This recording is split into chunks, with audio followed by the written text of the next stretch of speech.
Good evening बच्चों लोग, कैसे हो आप लोग? मुझे पूरी उम्मीद है कि आप लोग बहुत अच्छे से होगे और जितने भी दिन आईआईटी के लिए बचे हुए हैं, आईआईटी मेन के लिए, उसमें आप पूरी शिद्दत से, पूरी मेहनत से, पूरे जोर-शोर से मेहनत कर रहे होगे। यहाँ पर एक सवाल पूछना बिल्कुल अच्छा लगता है, हाउ इज़ द जोश? जोश शुड बी हाई। हमारी कोशिश है कि हम आपके लिए इन कुछ बचे हुए दिनों में कुछ अच्छे सवाल पिक करके लेकर आए, कुछ ऐसे जेम्स जो कि आपके कॉन्सेप्ट को भी क्लियर करें और आपको एक नया पर्सपेक्टिव भी दे सवाल को सॉल्व करने का या उस कॉन्सेप्ट को अप्लाई करने का।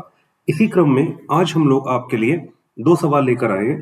पहला सवाल है मैट्रिसेस एंड डिटरमिनेंट चैप्टर से और दूसरा सवाल है हमारा कॉम्प्लेक्स नंबर से। दोनों सवाल बहुत इंपॉर्टेंट हैं, बहुत अच्छे हैं और बहुत ही कॉन्सेप्चुअली स्टेबल सवाल है, यानी आपके कॉन्सेप्ट्स को वो और क्लियर एंड शार्पन कर सकते हैं। तो चलिए पहला सवाल हम देखते हैं।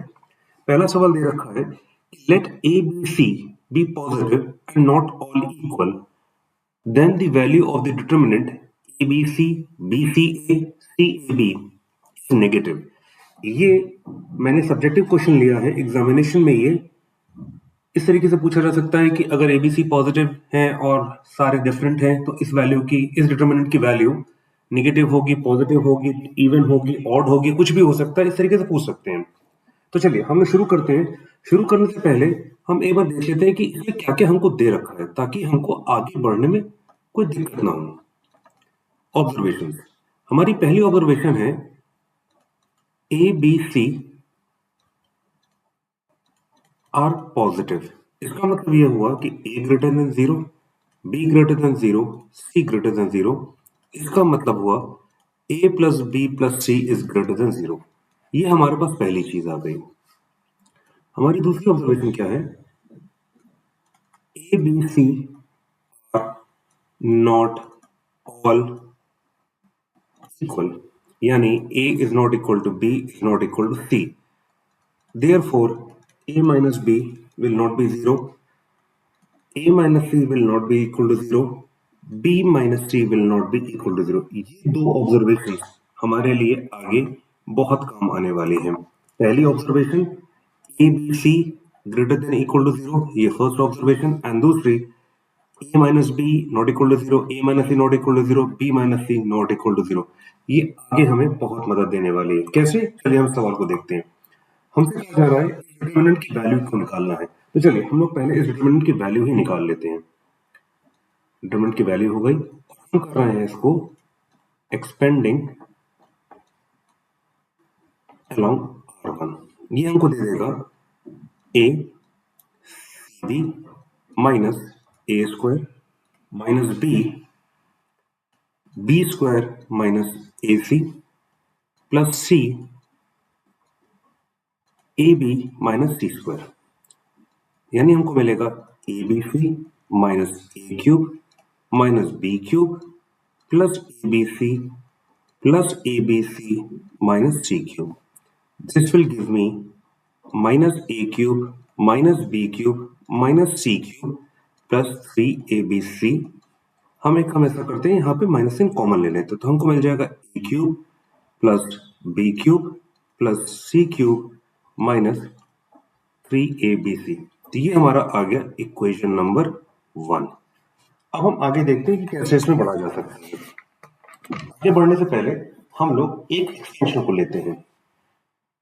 हमारा एक्सप्रेशन हो जाएगा a plus b plus c into square plus b square plus C square minus b minus b C minus C a. इसको देखते हैं क्या आता है। हम एक करके मल्टीप्लाई करते हैं और एकदम से मल्टीप्लिकेशन को हम एक रो में लिखेंगे, फिर सेकंड रो, फिर थर्ड रो। हम इसको एक्सपेंड करेंगे तो हमको मिलेगा cube plus A B square plus A C square minus A square B minus A B C minus C A square. Second row में सेकेंड वाले एलिमेंट को मल्टीप्लिकेशन लिखते हैं। ये मुझको दे देगा b a square plus B cube plus b C square minus A B square minus B square c minus A B c. के साथ मल्टीप्लाई करके देखते हैं क्या मिलेगा, a square c plus b square c plus C cube minus A B C minus b C square minus C square a. थोड़ा सा pen का कलर चेंज कर लेते हैं, देन हम लोग कैंसिल करते हैं इसको। ए बी स्क्वायर, यहाँ पर ए बी स्क्वायर है, ए बी स्क्वायर यहाँ से कैंसिल हो गया। ए सी स्क्वायर, ए सी स्क्वायर माइनस साइन के साथ कैंसिल हो गया। ए square B, a square B हमारे पास कहाँ पर है, ए स्क्वायर बी हमारे पास यहाँ रहा। सी ए स्क्वायर यानी ए स्क्वायर सी, ये कैंसिल हो गया। बी सी स्क्वायर, बी सी स्क्वायर ये हो गया, बी स्क्वायर सी ये हो गया। हमारे पास बचा क्या, हमारे पास बचा अब a cube plus B cube plus C cube minus 3ab। और अगर हम गौर से देखें तो हमें इक्वेशन वन में क्या मिला था, इक्वेशन वन में हमें यही चीज माइनस साइन के साथ मिली थी, यानी डिटरमिनेंट की जो वैल्यू है वो है minus of A cube plus B cube plus C cube minus 3abc। इसको लिखा जा सकता है माइनस साइन के साथ a plus b plus c into a square plus b square plus C square minus A B minus b C minus C a. देखिए हमें ये तो पता है कि ये ग्रेटर देन जीरो है और यहाँ पर जो लिखा हुआ है वो लेस देन जीरो है, तो ये मुझको माइनस दे देगा, but I am not sure about the sign of this particular expression. इसको भी हम लोग देखते हैं कैसे आगे बढ़ा जा सकता है। हमको दे रखा है a square plus b square plus C square minus A B minus b C minus C a. क्या मैं इसको ऐसे लिख सकता हूँ, 2a square plus 2b square plus 2c square minus 2ab minus 2bc minus 2ca लिखा जा सकता है बिल्कुल।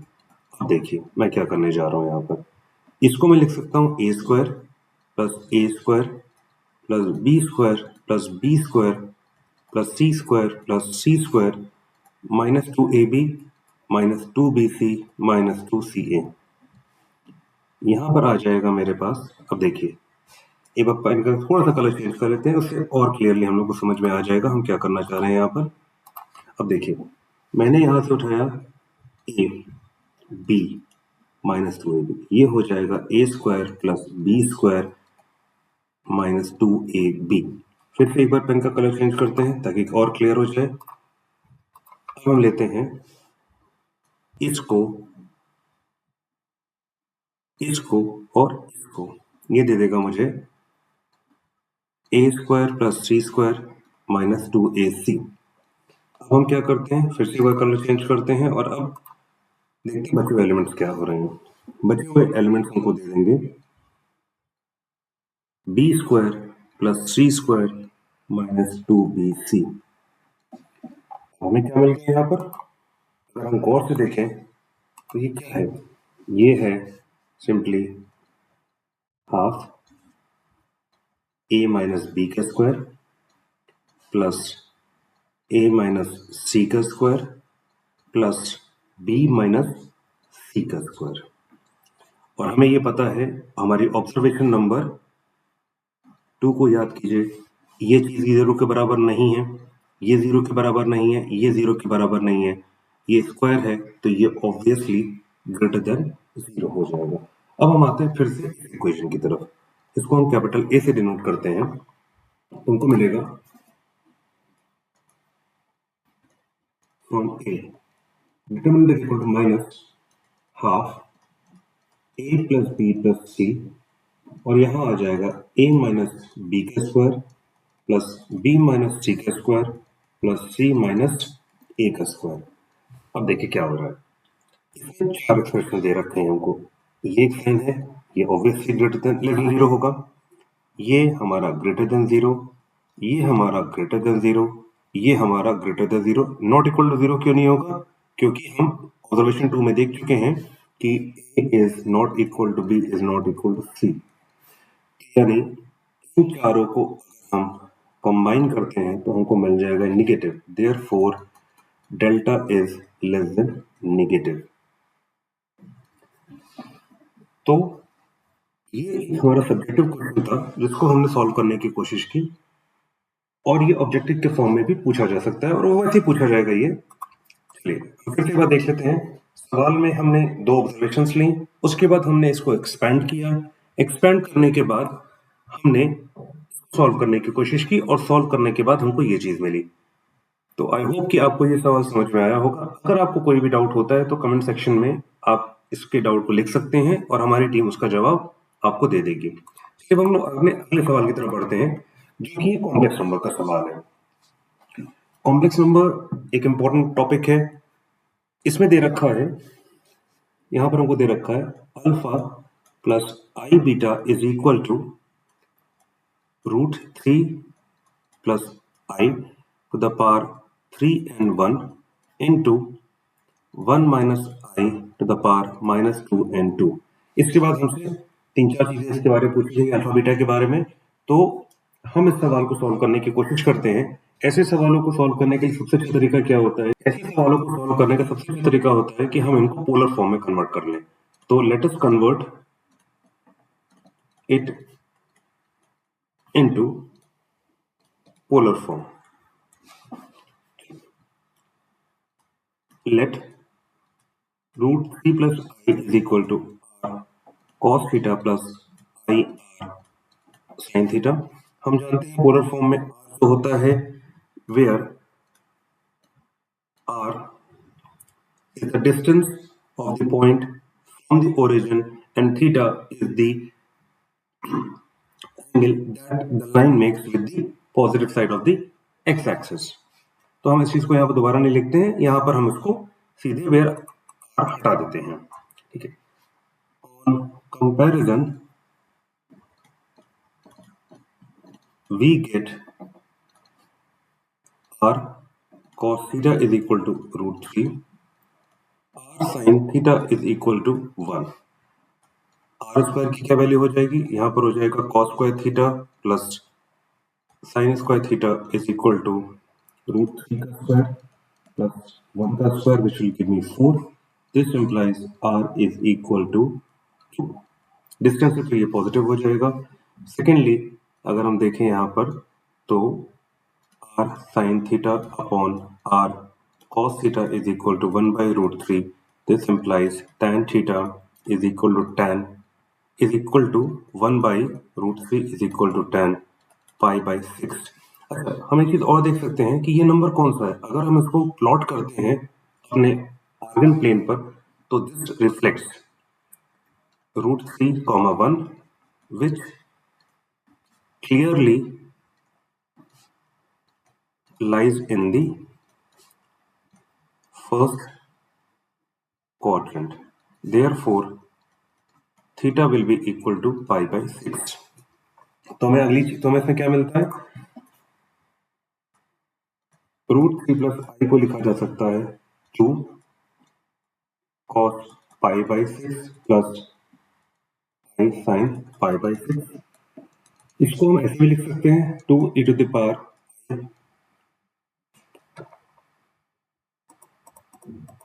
2 to the power 2 into e to the power i pi by 6 के फॉर्म में लिखा जा सकता है। हमको यहाँ पर जो पावर दे रखी है वो दे रखी है 3n1।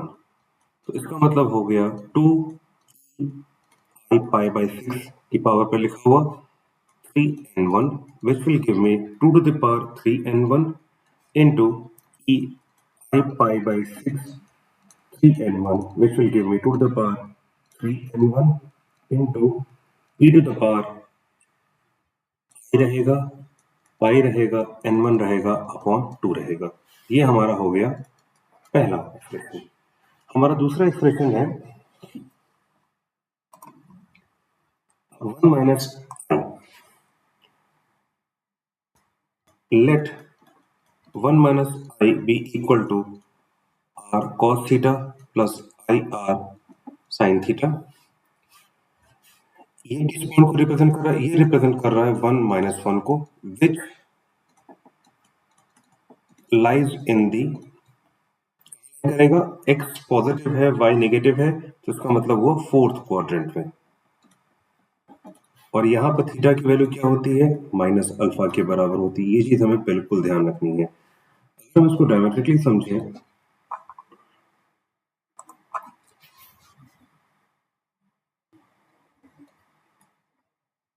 तो यहाँ पर एंगल अल्फा होता है आर्ग्यूमेंट, यहाँ पर माइनस अल्फा होता है, यहाँ पर पाई माइनस अल्फा होता है, यहाँ पर अल्फा माइनस पाई होता है। तो हम इसको सॉल्व करते हैं। On comparison we get r cos theta is equal to 1, r sin theta is equal to -1, r square यानी cos square theta plus sin square theta is equal to 1 square plus -1 का square यानी 2 दे देगा, यानी r हो जाएगा √2 r sin theta upon r cos theta will give me -1 upon 1 which will give me, इसका mod ले लेते हैं यहाँ पर, तो ये मुझको 1 दे देगा यानी tan pi/4, बट सिंस ये फोर्थ क्वाड्रेंट पे है therefore theta will be equal to -pi/4। Power लगा के देख लेते क्या दे रखा है। यहाँ पर हमारे पास है 1 - i to the power -2n2, इसको लिखा जा सकता है √2 cos of -pi/4 plus i sin -pi/4, इसको हम लिख सकते हैं 2 to the power 1/2 e to the power -i pi/4। यहां से हम पावर हटा देते हैं क्योंकि यहां पर पावर हम नहीं लगाते हैं, इसको अगले स्टेप ले रखते हैं हम लोग। इसको हमने इस तरीके से लिख दिया। अब यहां पर हम पावर लेकर आते हैं, ये हो जाएगा 2 to the power half e - i pi/4 whole to the power -2n2। This will give me 2 to the power -n2 e i pi n2/2। हमें एक्सप्रेशन क्या दे रखा है, √c plus i to the power 3n1 into 1 - i to the power -2n2। ये हो जाएगा हमारा 1 और 2 को अगर हम कंबाइन करके लिखते हैं तो हमारा 1 क्या दे रखा था, हमारा 1 दे रखा है 2 to the power 3n1 into e to the power i pi/2 n1 into e to the power -n2 e to the power -i pi plus हो जाएगा यहाँ पर n2/2। कंबाइन कर लेते हैं सेम पावर्स को, 2 to the power 3n1 -n2 e to the power i pi/2 n1 plus n2। और ये किसके बराबर दे रखा है, ये दे रखा है अल्फा प्लस आई बीटा के बराबर। इसको हम क्या ऐसे लिख सकते हैं,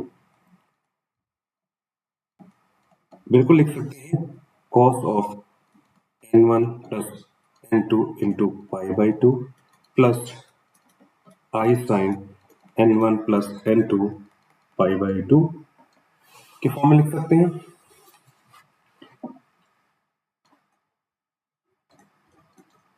on comparison we get alpha is equal to 2 to the power 3n1 -n2 into cos of n1 plus n2 into pi/2 and beta is equal to 2 to the power 3n1 minus n2 sin n1 plus n2 into pi/2। अब हम देखते हैं पूछा क्या गया है, हमसे सवाल में पूछा गया है, ऑप्शन दे रखे गए हैं हमको अल्फा और बीटा 0 कब होंगे। तो चलिए पहले हम देखते हैं अल्फा कब 0 हो सकता है, फिर देखते हैं कि ए होगा या सी होगा। तो हमारा अल्फा दे रखा कॉस के साथ, तो if alpha is equal to 0 this implies 2 to the power 3n1 minus n2, यहाँ cos दे रखा है n1 plus n2 into pi/2 is equal to 0। this implies cos n1 plus n2 into pi/2 is equal to 0। हम देखते हैं cos का graph कैसे बनता है। cos के ग्राफ को अगर हम देखें,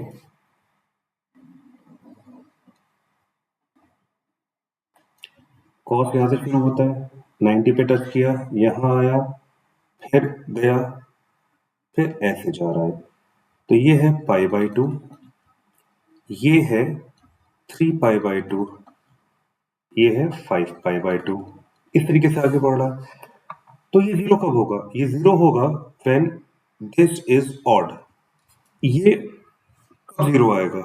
ये तब जीरो आएगा when n1 plus n2 is odd. This implies n1 and n2 both are,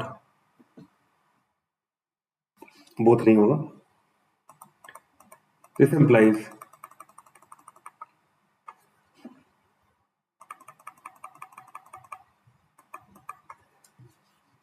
ये n1 plus n2 कब ये जीरो के बराबर आएगा? When n1 plus n2 is odd. This implies one of n1 or n2 is odd. अगर दोनों even हो जाएंगे तो ये सम इवन आएगा, अगर दोनों ऑड हो जाएंगे तो ये इवन आ जाएगा। तो यानी वन ऑफ n1 और n2 इज ऑड। अब देख लेते हैं हमारा कौन सी ऑप्शन है। हमारा ऑप्शन है if only alpha is equal to zero, if only one of n1 and n2 is odd, यानी ऑप्शन सी हमारा करेक्ट है। This implies option C is correct. अब बीटा कब जीरो होगा? If beta is equal to 0, this implies 2 to the power 3n1 minus n2 sine of n1 plus n2 pi by 2 is equal to 0. This implies sine of n1 plus n2 pi by 2 is equal to 0. अब हम sign का graph एक बार देख लेते हैं वो कैसे बनता है।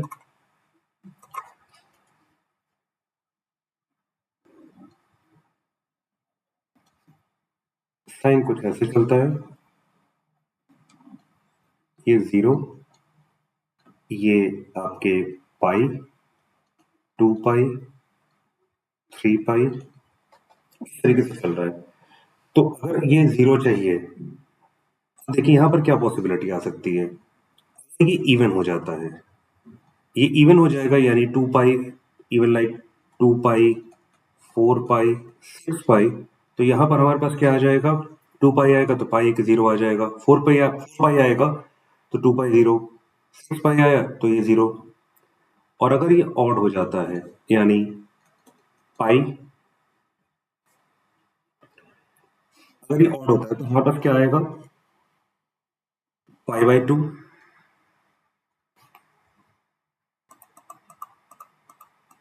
इन दोनों का सम ऑड हो जाता है तो ऑड में हमारे पास क्या आ सकता है? यहाँ पर आ सकता है 3 पाई, 5 पाई, 7 पाई।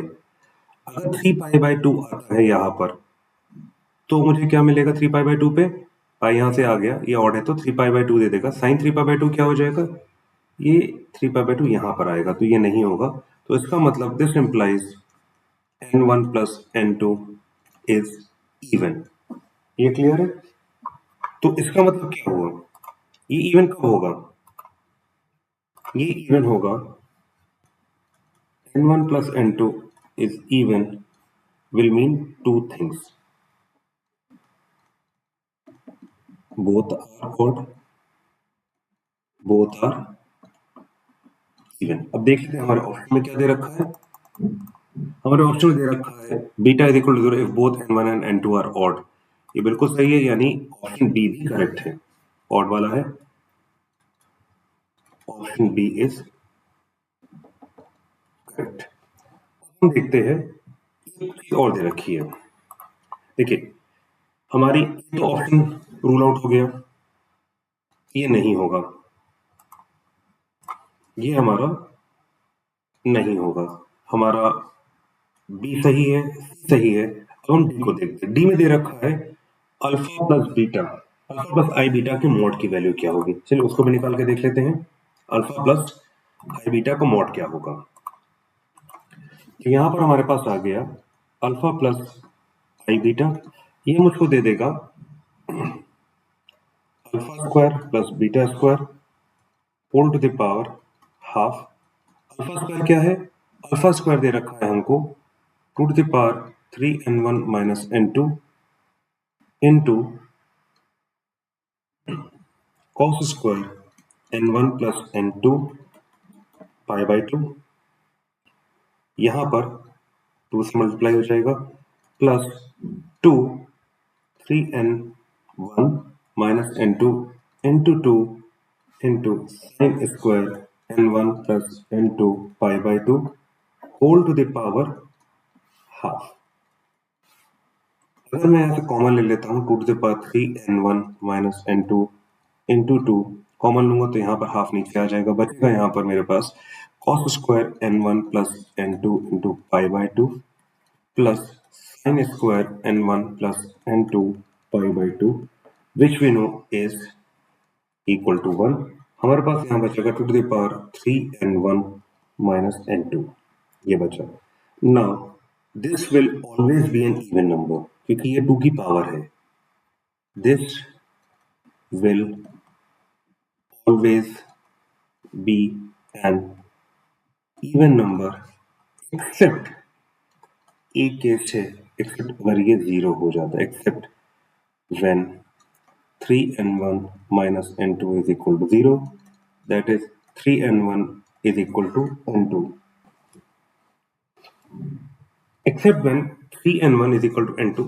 ये जब केस हो जाएगा तो ये दे देगा मुझे 2 to the power 0 which is equal to 1।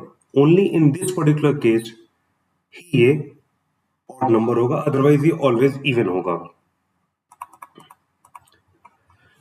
तो यहाँ पर दे रखा है अल्फा प्लस आई बीटा का modulus is an even number provided n2 is not equal to 3 1।